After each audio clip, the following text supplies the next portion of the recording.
இப்படியே நின்றுக்கிட்டே இருக்கீங்க? கொஞ்சம் பையெல்லாம் எடுத்துட்டு வரலாம்ல? நாங்களேவா எல்லா பையும் எடுத்துட்டு வருது? இந்தாங்க, இந்த பையன் முதல்ல டிக்கில வைங்க. ஏன் நெட்டவழி, இதை கூட புருஷனுக்காக செய்ய மாட்டியா நீ? உனக்காக கஷ்டப்பட்டு நான் சம்பாரிச்சு வந்து கொடுக்குறேன்ல, இந்த குடமாட கொஞ்சம் ஹெல்ப்லாம் பண்ண என்ன? நல்லா சொல்றீங்க மாமா. நீங்க வேலை செய்வீங்க, அப்ப நான் என்ன வீட்டுல சும்மாவா இருக்கிறேன்? வீட்டுல எல்லா வேலையும் நான் தான் செய்யறேன் தெரியுமா? அத்தை கூட உங்களவா செய்ய மாட்டாங்க. நான் தான் காலையில 6 மணிக்கு எந்திரிச்சு நைட்டு 10 மணி வரைக்கும் வீட்டுல இருக்க எல்லா வேலையும் செய்யறேன். நான் சும்மா இருக்கேனா? அப்ப நான் சும்மா இருக்கேனா? 2 பேரும் தான் வேலை செய்யறோம். அப்படி வாங்க வழிக்கு. ஒரு பையன் எடுத்துன்னு வர சொன்னதுக்கு இவ்வளோ பேசுறீங்க நீங்க. கொடுங்க மாமா, வைங்க முதல்ல டிக்கில அந்த பையன். என்ன மருமவளே, பையன் போயிட்டு வச்சுட்டு வாங்க சொன்னேன், உடனே புருஷங்காரர்கிட்ட கொஞ்சம் கொஞ்சம் பேசிட்டு இருக்கியா? நல்லா சொன்னீங்க போங்க அத்தை. உங்க பையன்கிட்ட பையெல்லாம் உள்ளார நிறைய இருக்கு, எடுத்துட்டு வந்து வைங்க அப்படின்னு சொன்னதுக்கு, ஏன் நான் எல்லா வேலையும் செய்யணுமா, நீங்க செய்ய மாட்டீங்களா? நான் தானே சம்பாரிச்சு கொடுக்குறேன் அப்படின்னு சொல்றாரு. என்னன்னு நீங்களே கேளுங்க அத்தை. சரி விடுமா மருமவளே, ஏதோ புள்ள கஷ்டப்பட்டு வேலை செய்யறான், ஏதோ விசேஷ நேரத்தில் தான் கொஞ்சம் ரெஸ்ட் எடுக்கிறான், எங்கன்னா எடுத்துட்டு போட்ட விடு. அத்தை, போய் உங்ககிட்ட போய் பஞ்சாயத்து வச்ச பாருங்க. நானே தெருவில் போற யாருக்கிட்டையாவது சொல்லியிருக்கலாம், அவங்களாவது நாயே சொல்லியிருப்பாங்க. உங்க புள்ள உங்களை விட்டு கொடுக்க மாட்டாரு, நீங்க உங்க புள்ளைய விட்டு கொடுக்க மாட்டீங்க. இப்படியே பண்ணிக்கிட்டே இருங்க. கோச்சிக்கிட்டு எங்க அப்பா வீட்டுக்கு தான் போக போறேன் பாருங்க. அப்புறம் வீட்டுல யாரும் வேலை செய்யறதுக்கு ஆள் இருக்க மாட்டாங்க. ஹவுஸ்லயே கிடையாது, நீங்க கிடையாது, பூ மாதிரி கட்டிக்கிட்டு போறான். நான் ஒரு ஆள் இருந்தாதான் வீட்டுல எல்லா வேலையும் செய்ய முடியும். போறேன் பாருங்க. முத்து, மன்னிப்பு கேள்றா. உன் பொண்டாட்டிக்கிட்ட மன்னிப்பு கேட்டு. பாவம், மனசு ரொம்ப கஷ்டப்படுறா போல. நெட்டவழி, அறிந்தும் அறியாமலும் தெரிந்தும் தெரியாமலும் பேசிவிட்டேன். என்னை தயவு செய்து மன்னிக்குமாறு கேட்டுக்கொள்கிறேன். எனவே தங்கள் கையில் உள்ள பையை என்னிடம் கொடுங்கள். நான் கார் உள்ளே வைக்கின்றேன். நீங்கள் காரினுள் அமர்ந்து ஏசி போட்டு அமரவும். மீதி உள்ள பைகளை நானே கொண்டு வந்து வைக்கிறேன். போதுமா? சொல்லிட்டே இருக்க கூடாது. போயிட்டு கிடக்கிறன்னு போய் பையில எடுத்துட்டு வாங்க. போங்க போங்க போங்க. டேய் முத்து, அப்படியே சட்டையும் வேஷ்டையும் கட்டிட்டு வா. உனக்கு எடுத்து வச்சிருக்கிறேன், அதை மாத்திக்கிட்டு வா. சரிம்மா. சரி வா மருமவளே, நாம 2 பேரும் காருக்குள்ள உட்காருவோம். மீதி பேரே கிளம்பி வரட்டும். சொந்தங்களே, என்ன நடக்குது இங்க? முத்துவும் நெட்டவழியும் ஒன்று சேர்ந்துட்டாங்களா? இது எப்படி நடந்திருக்கும்? முத்துவுக்கு தான் கல்யாணம் ஆயிடுச்சு. அப்ப அந்த ஸ்வேதா எங்க? ஒரே குழப்பமா இருக்குல்ல? சரி, இந்த 1 வருஷ கேப்ல என்ன நடந்திருக்கும் போய் பார்ப்போம். ஃபிளாஷ்பேக்.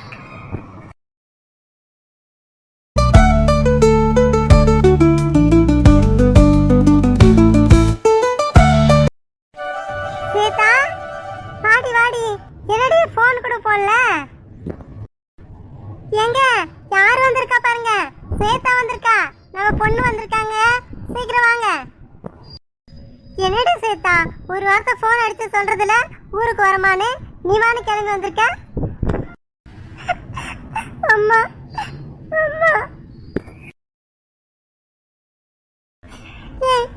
என்னடி ஸ்வேதா அழுவுற? என்னடி ஆச்சு? அம்மாடி ஸ்வேதா, இன்னுமா ஆச்சு? அங்கே ஏதாவது பிரச்சனையா? சொல்லுடி. 2 பேரும் கேட்குற பதில் சொல்லாம பியாடி தேடுதா எப்படிடி? சொல்லிடா, அங்கே ஏதோ பிரச்சனையாடி?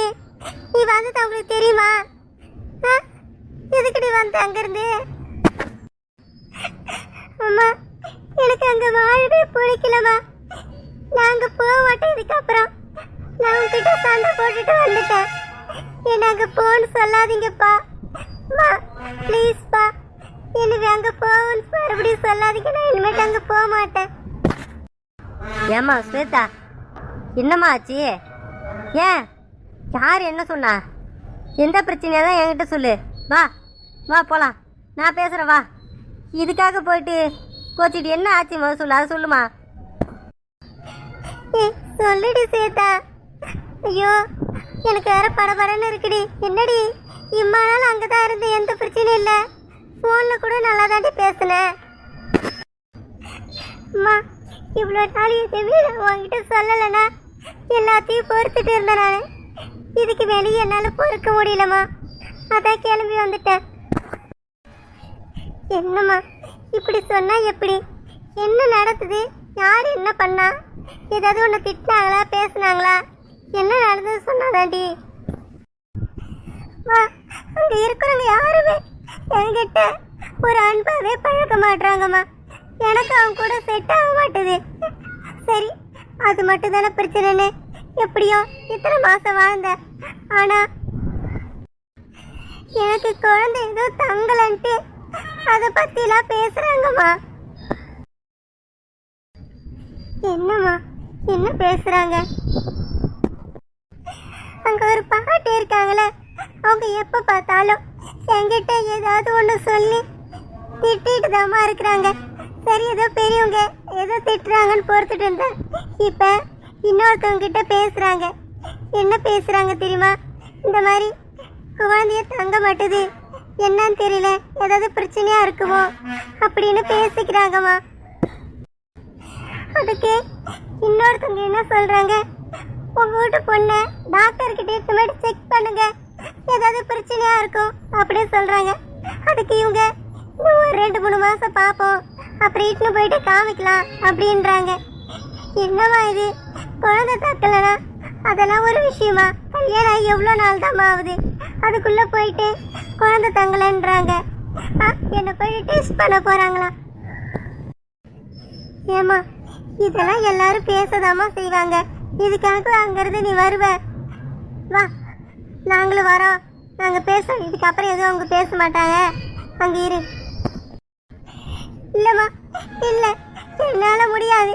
நீங்க என்ன ரொம்ப வற்புறுத்துறீங்கன்னா அப்புறம் நான் என்ன பண்ணுவேன்னு எனக்கே தெரியாது. சொல்லிட்டேன், எனக்கு இருக்க விருதுனா விடுங்க, இல்லைன்னா நான் எங்கேயாவது போறேன். இல்லைம்மா இல்லைம்மா, போயிட்டு உன் ரூமில் இருமா. உனக்கு எப்போ போகணும்னு தோணுதோ அப்போ போமா. எங்க பாத்தீங்களா, இதுக்கு தாங்க சொன்னேன் நம்ம உண்மையை சொல்லிடலான்ட்டு. பாருங்க நம்ம பொண்ணுதான் பின்னாடி இப்ப கஷ்டப்படுறா. ஏஜா, உண்மையை மட்டும் சொல்லியிருந்தா என்ன நடக்கும்? கல்யாணமே நடந்திருக்காது. வேற என்ன நடக்க போகுது? மிஞ்சி மிஞ்சி போனா கல்யாணம் ஆகாமல் நம்ம பொண்ணு நம்ம கூட தான் இருப்பா காலம் ஃபுல்லாக. அதுக்காக தானே மறைச்சோம். சரிங்க, கல்யாணம் ஆகிறதுக்கு முன்னாடி மறைச்சோம். அட்லீஸ்ட் இப்பயாவது உண்மையை சொல்லிடுவோங்க. பாவம் சேத்தா கஷ்டப்படுறால, நம்ம அவங்ககிட்ட சொல்லிட்டா அதுக்கப்புறம் ஏதாவது குழந்தைய கூட தத்து எடுத்து வளர்த்துப்பாங்க. நம்ம சொல்லாம மறைக்கிறது நம்ம பொண்ணுக்கு தான் கஷ்டத்தை கொடுக்கும். என்ன கேஜா பேசுற? இப்போ என்ன உண்மையை சொல்லணுன்ற நீ? ஏங்க டாக்டர் சொன்னார்ல, சீதாவுக்கு கர்ப்பப்பை வீக்கா இருக்கு, குழந்தை பெத்துக்கிறது குழந்தை தங்குறதுன்றது கஷ்டம் அப்படின்னு அந்த உண்மையை சொல்லிடுவோங்க. கேஜா, நாம் இப்போ போய் உண்மையை சொன்னால் இப்போ கல்யாணத்துக்கு முன்னாடி மறைச்சிட்டிங்கன்னு சொல்லுவாங்க. அவங்களே டாக்டர் ஏதாவது பார்த்து தெரிஞ்சுக்கிட்டு அதுக்கப்புறமா வேறு ஏதாவது வழி ஏற்பாடு பண்ணட்டும், நாம் சொல்ல தேவையில்ல. ஐயோ என்னங்க நீங்க, நம்ம ஒரு பொய்ய மேலும் மேலும் மறைச்சனா அது நமக்கு தாங்க கஷ்டத்தை கொடுக்கும். இது சரி வராதுங்க. ஜாதக பொருத்தமும் இல்லை, சுத்தமா ஜாதக பொருத்தம் இல்லாம கட்டி வச்சுட்டோம். அவங்க 2 பேருக்குள்ள மனசும் பொருந்தாது. நம்ம இந்த உண்மையை மறைக்கிறது இது எங்க போய் முடியுமோ? நம்ம உண்மையை சொல்லிடுறாங்க ப்ளீஸுங்க. அப்பயாவது அவங்க 2 பேரும் புரிஞ்சுக்கிட்டு சந்தோஷமா வாழ்வாங்க. கேஜா, நீ போயிட்டு ஸ்வேதாக்கு ஏதாவது சாப்பிட கொடு, அப்புறமா யோசிக்கலாம் என்ன பண்ணலான்னு ஏது பண்ணலான்ட்டு. சரியா? போ. இப்போ அவள் வந்திருக்கா, எதுவும் பேச தேவையில்ல, போ.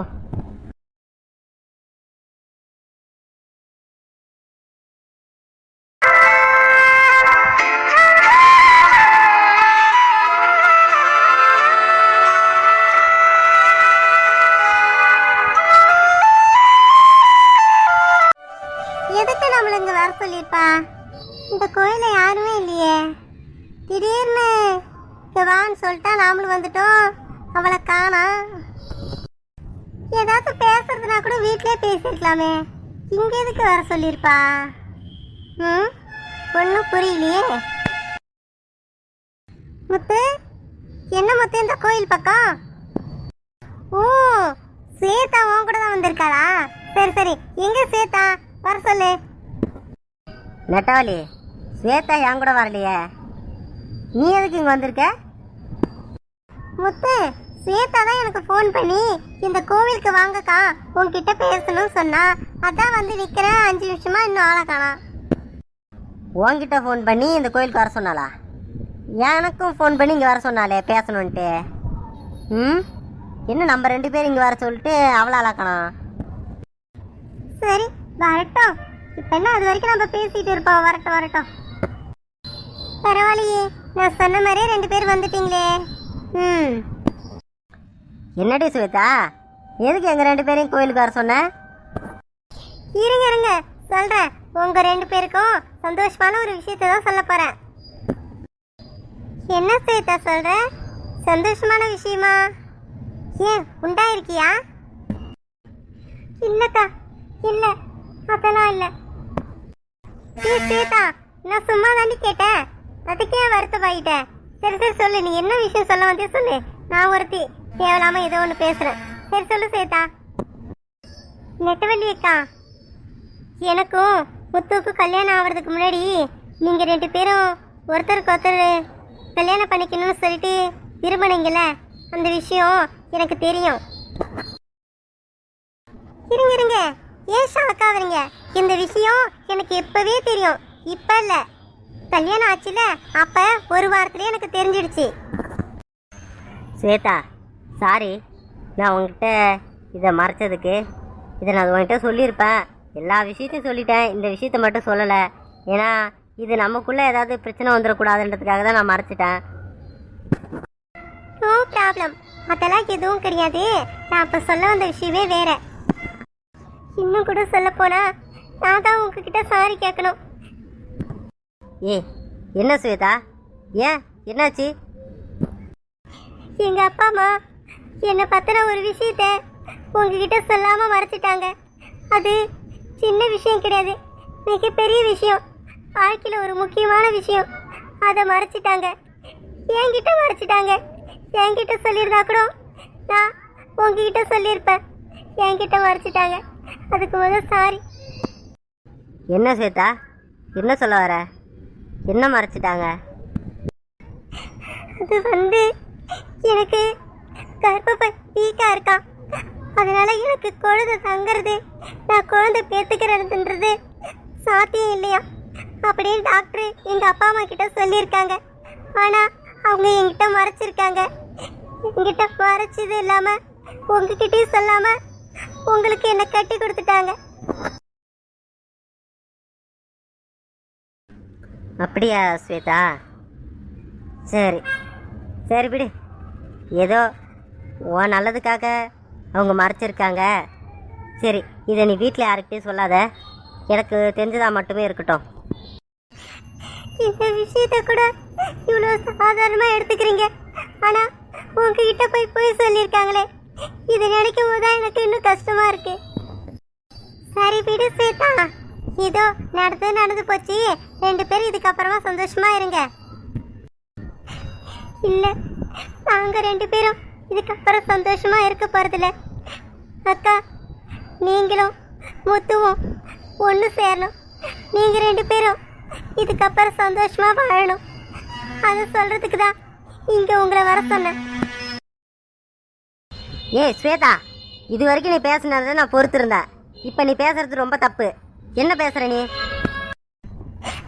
இல்லைங்க, இல்லை, நல்லா யோசிச்சுதான் இந்த முடிவை உங்ககிட்ட சொல்கிறேன். அக்கா, நெட்டவள்ளி அக்கா, உங்கள் மனசில் இன்னும் முத்து இருக்கிறாருன்ட்டு எனக்கு புரியுது. நான் மற்றவங்கிட்ட விசாரித்தேன், நீங்கள் கல்யாணத்துக்கு முன்னே ரொம்ப கஷ்டப்பட்டீங்களாமே, முத்துவை கல்யாணம் பண்ணிக்கணும்னு சொல்லிட்டு.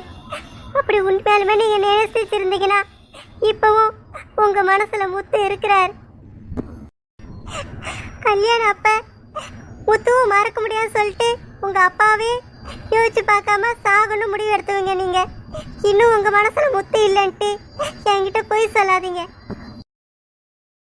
இங்கே பாரு ஸ்வேதா, அந்த மாதிரிலாம் எந்த எண்ணமும் கிடையாது. உன்னை கல்யாணம் பண்ணதுக்கப்புறம் நான் உனக்கு உண்மையாக இருக்கணும் தான் நான் நினைக்கிறேன். நான் கல்யாணத்துக்கு முன்னே நான் நினச்சிருக்கலாம், ஆனால் இப்போ ஒன்றை தான் நினைக்கிறேன். நீ சந்தோஷமாக இருக்கணும் தான் நான் நினைக்கிறேன் ஸ்வேதா. தெரியும் தெரியும் முத்து, தெரியும். நீங்க கல்யாணத்துக்கு அப்புறம் நெட்டவழி அக்காவை மனசுல நினைக்கலன்னு எனக்கு தெரியும். உங்க மனசு எனக்கு புரியுது. ஆனா என்னால உங்களை ஏத்துக்க முடியல, அதான் பிரச்சனை. உங்களை விரும்பி நான் கல்யாணம் பண்ணிக்கல, அதான் நிஜம். எங்க அப்பா நிறைய சம்மதம் பார்த்தாரு, நிறைய கேன்சல் ஆச்சு. அதனால இந்த கல்யாணம் நடக்குமா அப்படின்னு பார்த்தேன். கடைசியில நடந்துடுச்சு. கல்யாணம் நடந்து என்ன பண்றது? உங்களுக்கும் எனக்கும் சுத்தமா ஜாதக பொருத்தமே இல்லையா? அதையும் மறைச்சிருக்காங்க. நான் ஜாதகத்தை பெருசா நம்ப மாட்டேன், ஆனா அது நிஜம்தானோன்னு எனக்கு தோணுது. நீங்க என் கூட சேர்ந்து வாழணும் நீங்க நினைக்கிறீங்க, ஆனா எனக்கு அந்த எண்ணமே வர மாட்டுது. உங்க கூட என்னால செட் ஆக முடியல. எதுக்கு எடுத்தாலும் எனக்கு கோவம் தான் வருது. உங்க குடும்பத்து கூடயும் என்னால சேர்ந்து வாழ முடியல. அதனால நான் உங்க வாழ்க்கையிலேருந்து விலகிறேன். நீங்க 2 பேரும் கல்யாணம் பண்ணிக்கிட்டு சந்தோஷமா இருங்க. பாரு ஸ்வேதா, யோ நீ விளையாட்டுத்தனமாக பேசுகிற. இதெல்லாம் நடக்கிற காரியமே கிடையாது ஸ்வேதா. அதெல்லாம் போக போக சரியாயிடும். இதை மாதிரிலாம் நீ பேசாத. நீ இங்க பாருங்க, உங்களுக்கு நான் சொல்றது புரியல, எனக்கு பிடிக்கல, அவ்வளோதான். ஆனா உங்க மனசு நல்ல மனசு, அது என்னால புரிஞ்சுக்க முடியுது. ஆனா உங்க கூட சேர்ந்து என்னால வாழ முடியல. ப்ளீஸ் வேணாம். விருப்பம் இல்லாம ஒரு வாழ்க்கையை வாழ்றது சாகிறதுக்கு சமம். நான் சாகிறதுக்கு ஒரு 2 செகண்ட் போதாது, ஆனா நான் சாகிறது ஒரு தீர்வா இருக்காது. அதனால நீங்க நெட்டவழி அக்கா உண்மையா நேசிச்சிருக்கீங்க, அவங்களும் உங்களை உண்மையா நேசிச்சிருக்காங்க. ஆனா நீங்க 2 பேரும் சேர்றதுதான் நல்லது. நீங்க 2 பேரும் சேர்ந்து சந்தோஷமா வாழணும், அதான் என்னோட ஆசை. வேணாம் ஸ்வேதா, வேணாம். இந்த மாதிரிலாம் பேசாத. வா முதல்ல வீட்டுக்கு போவோம். ஏதோ ஏதோ மன விரக்தியில் நீ பேசுகிற. வா. இங்க பாருங்க, நான் மனசாரதான் சொல்றேன், ரொம்ப மன மகிழ்ச்சியோட சொல்றேன். நீங்க 2 பேரும் சந்தோஷமா இருக்கிறது எனக்கு சந்தோஷம், சரியா? நீங்க 2 பேரும் சந்தோஷமா வாழணும், கல்யாணம் பண்ணிட்டு, சரியா? நான் இப்ப எங்க அம்மா வீட்டுக்கு போறேன். எங்க அப்பா அம்மா கூடயே நான் சந்தோஷமா வாழ்ந்துடுறேன். ஏ நில்லு ஸ்வேதா, நில்லு. உங்களெல்லாம் விட்டுட்டு இப்ப நான் போறேன். ஆனா உங்களை யாரையும் நான் மறந்துட்டு போல. என்னைக்கா இருந்தாலும் நீங்களாம் எனக்கு ஒரு சொந்தக்கார குடும்பம் மாதிரி தான். ஒரு நல்ல விசேஷனா என்கிட்ட சொல்லுங்க, நானும் வரேன், சரியா? முத்து, நீங்க 2 பேரும் கல்யாணம் ஆனதுக்கு அப்புறம் தான் இதோட நான் உங்களை மீட் பண்ணுவேன். அது வரைக்கும் உங்களை நான் மீட் பண்ண மாட்டேன், சரியா?